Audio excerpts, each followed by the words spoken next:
It's going to be lights out right now. Here we go then. Great start from pole position by Johan Zarco. Jack Miller got away well from third place as well, but Zarco peels into Copse corner. He leads, and it's a French 1-2. Dream launch from Fabio Quartararo. He goes from fourth to second. Yeah, Quartararo got away very well. There was slight contact as he tried to muscle his way through. We're right on board with the latest Spargaro. Wingless gone. Somebody lost a wing there, didn't it? It looked blue, didn't it? It looked like it came from Bastianini's Cressini Ducati. Let's have a look. This is on board with Mir just behind him, and you'll see it. There it goes, just flicks up on the right-hand side of Bastianini's bike. There you can see it.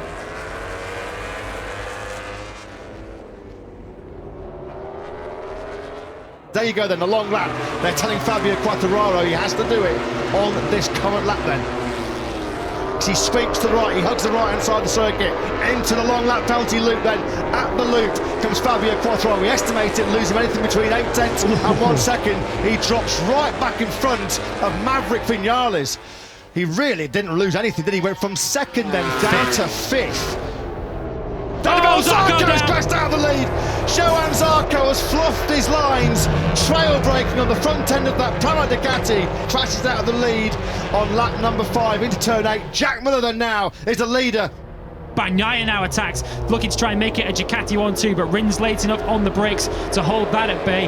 There was only one rider who was under the 2-minute barrier last time round. It was Jorge Martin in 6th. And Rins now again on the front end of that Suzuki. One of the strengths of that Suzuki GSX-RR is its braking stability, straight up and down, and Rins capitalising to devastating effect. Throughout Vale on Jack Miller, he's back at the front then.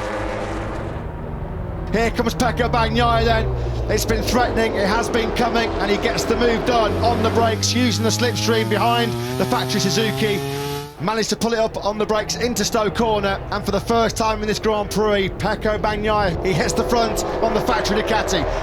Bastianini, who was also gaining in pace, he's lapping in the 59s at the moment. That's a move on Miguel Oliveira for 9th place. The last time around, Bastianini was faster than everyone ahead of him. Like 8 overtakes in 7 laps is the target for Bastianini. An overtake now for Miller is the target, through on Alex Rins. So a Ducati 1-2 at the front of this Grand Prix. Miller then defends into the loop, which is going to compromise him on the way out. Into Stowe Corner he goes on that factory Suzuki. He tipped it in. That went really early, didn't it? It was very similar to the crash that Zarco had on Friday morning. Yeah, you could just see it was never really settled, was it? The charge is coming then now from Maverick Vinales, having got through on Jorge Martin on the last lap. He's picked away through now on the fast-fading Alex Rins, who seems to be struggling with grip late on that factory Suzuki. Vinales is closing rapidly. If he can pass Miller immediately, a victory might not be beyond him. You just wonder, here comes Maverick Vinales. This has been his favourite overtaking point. He got Rins on the last lap here at the village corner. There's nothing that Miller can do. I just wonder late on here whether Jack Miller is just struggling with that soft front tyre option. Here comes Bastianini. Alex Rins is fading fast. He's obviously encountered some late grip problems. Bastianini then comes up into 5th place. Here comes Vinales. Unbelievable corner speed through the farm curve, and in 3 successive laps, his main moves in the village corner. He runs in hot. He briefly took the lead here at the British Grand Prix.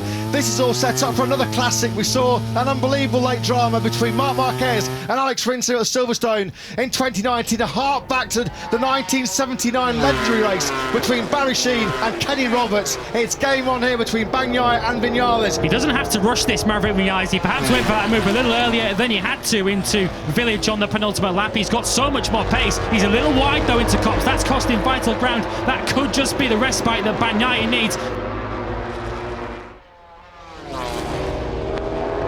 Wide again, Vinales.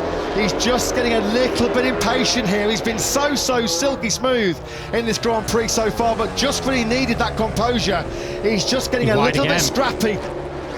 Bastianini is going to take more points up the inside into Brooklands. He goes on Jorge Martin. This looks like though Bagnaia has this British Grand Prix covered. The best of British at Silverstone in 2022. He takes a famous win here in round 12 of this year's MotoGP World Championship. He takes it by 4/10 of a second. There is back-to-back podiums this year for Aprilia's Maverick Vinales. A 4th consecutive rostrum finish for him here. Pecco Bagnaia. 50 points out of 50 in Assen. and in Silverstone. And what happened last year, it was in the second half of the season, the latter stage of 2021, where this young man, the 25-year-old Italian, really came on song. He was the dominant force in the latter stage of last season, a repeat of that, and he's going to be a big threat to Aleix Espargaro and Fabio Quartararo. Pecco Bagnaia then, quite rightly so, gets a standing ovation from the British fans. The Ducati fans who are here this weekend, they've had great entertainment. Pecco Bagnaia, the sweetest trophy of his Grand Prix career. Do not write Bagnaia off. He is firmly in World Championship contention.